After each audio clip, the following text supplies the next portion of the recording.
오늘 말씀은 요한복음 19장 31절부터 42절까지입니다.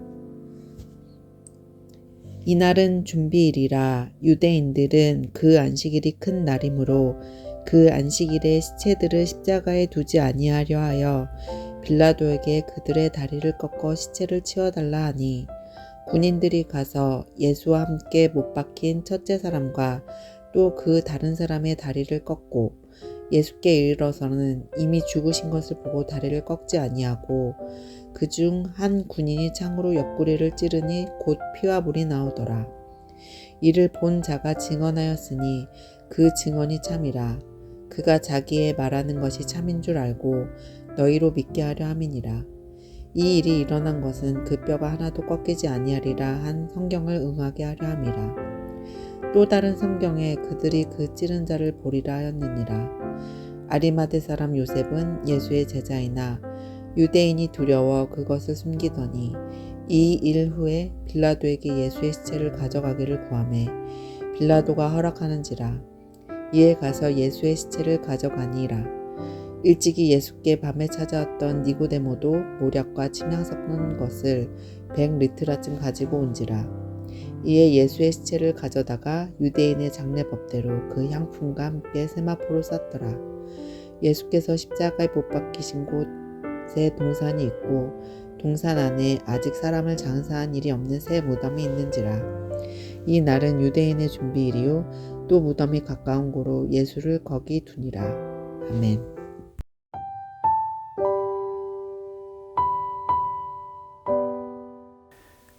예수님이 돌아가신 날은 유대인들의 가장 큰 명절, 유월절 기간이었습니다. 사람들은 분주했을 것입니다. 유대인들은 안식일 하루 전날만 되어도 안식일을 위하여 많은 준비를 했던 사람들입니다. 그런데 예수님께서 돌아가신 날은 안식일 하루 전날, 이 안식일 예비일일 뿐 아니라 최고의 명절인 유월절이기도 했던 것입니다. 사람들은 분주했습니다. 그리고 그렇게 분주하게 어린 양을 잡고 출애굽을 기념하는 유월절을 시행하는 사람들은 그 유월절의 주인공, 바로 그 어린 양이 예수 그리스도였다는 사실을 알지 못했습니다. 우리에게 참된 안식을 주시는 안식일의 주인공이 예수님인 줄 그들은 알지 못한 채 안식일을 준비하고 있었던 것입니다. 그렇게 유월절 어린 양 되신 주님께서 돌아가시고 이제 안식일 다음 날 주님의 거룩한 부활을 통하여 새 시대가 열린 줄도 모른 채 그들은 분주하게 자신들의 일을 하고 있을 뿐이었습니다. 사람들은 바쁩니다. 정작 유월절 어린 양은 십자가에서 죽으셨는데도 양을 잡겠다고 유월절을 준비하겠다고 모두 집에 돌아가 버렸습니다. 십자가에 달리신 주님만 홀로 남겨졌습니다. 사람들은 바쁩니다. 안식일을 예비하는 날이기 때문에 집에 얼른 가야 한다고 말합니다. 안식일의 주인인 인자가 그들 바로 앞에 있는데 말입니다. 주님은 그렇게 바쁜 사람들 중에 홀로 높이 들리셨습니다. 오늘 본문 31절에 보니 그 안식일이 큰 날이므로 시체들을 십자가에 두지 아니하려 하여 라고 기록합니다. 그들은 유월절 준비에 아주 바빴습니다. 큰 안식일 준비에 바빴어요. 이 안식일을 준비하기 위해 시체를 얼른 치우려고 했습니다. 예수님 양쪽에 달렸던 다른 두 죄수의 다리는 꺾어서 죽음을 확인했지만 예수님에 이르러서는 이미 죽은 것이 확실하다 생각하여 다리를 꺾지 않았습니다. 대신 창으로 옆구리를 찔러 그분의 죽음을 확인합니다. 그리고 서둘러 십자가에 달리신 주님의 시신을 내려놓습니다. 그렇게 바삐 돌아가는 세상 가운데 주님께서 홀로 숨을 거둔 채 외로이 계시는 모습을 성경은 그려줍니다. 2000년이 지난 지금 우리는 여전히 바쁩니다. 이 주님의 일에 보조를 맞추기에는 우리 앞에 놓인 일들이 너무도 많습니다. 신경 써야 할 일들 한두 개가 아닙니다. 종교적인 열심도 그렇게 바쁘게 돌아갑니다. 때로는 너무 많은 회의와 일처리 때문에 정작 주일의 주인공이신 주님을 섬기는 데에 열심을 내지 못하는 그런 때도 있습니다. 우리 교회도 이번 한 주간 고난 만찬 정사 예배, 오늘 밤 영성 수련회까지 여러 시간들을 기획하고 실행합니다. 이 모든 것은 주님을 기억하기 위해서인데 우리같이 연약하고 부족한 이들은 주님을 기억하기 위한 시간을 준비하면서도 주님을 잊을 때가 있습니다. 아이러니하지만 교회 안에서 이런 일들은 종종 일어납니다. 그렇게 되지 않기를 바라며 일하고 있을 뿐이죠. 우리의 분주한 일상에서는 어떻습니까? 세상은 점점 더 빠르게 변합니다. 이제는 AI가 사람이 하는 일들을 점점 더 많이 가져가 주지만 사람들은 더 바빠지는 것 같습니다.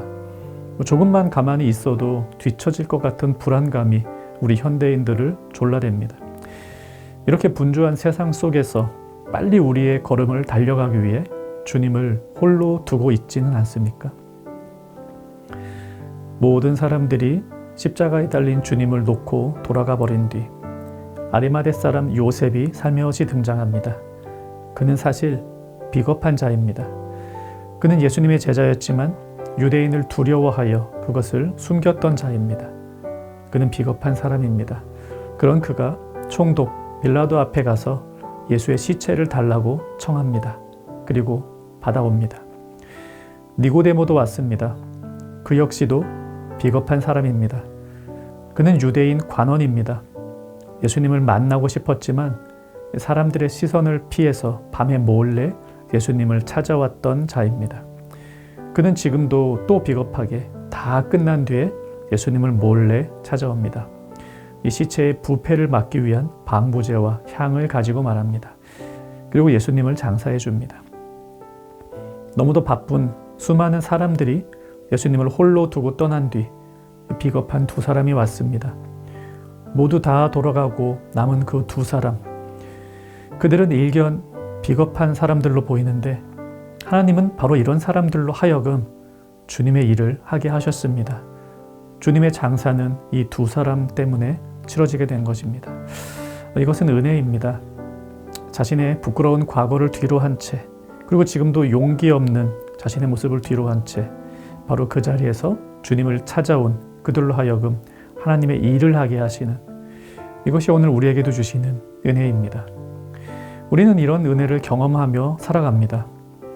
문득 돌아보면 너무 분주한 삶을 살다 십자가의 예수님을 잊고 사는 것 같은 나의 인생인데, 그때마다 주님은 우리를 불러 십자가 앞에 서게 하십니다.